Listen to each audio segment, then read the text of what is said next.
Kažkada skaičiau komentaras buvo, kad reikėtų pakomentuoti valstybinių miškų darbą. Taip norėjau pasidžiaugti. Taip atrodo valstybinių miškų prižiūrėtas, sodintas eglynas. Einu apsižiūrėti savo biržę, bet einu aišku su kibiriuku parinkti galbūt galimai. Čia tokiam turėtų būti baravyku.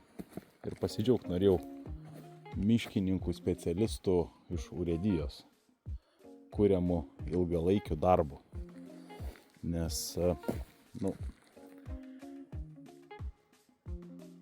nuostabus miškas. Kad tikrai laiko užtrunka užauginti mišką, bet vaikščiot po tokius užaugintus, sveikus, gražius prižiūrėtus medynus, miela ir malonu, ko gero kiekvienam. O gražūs miškai iš nieko neatsiranda.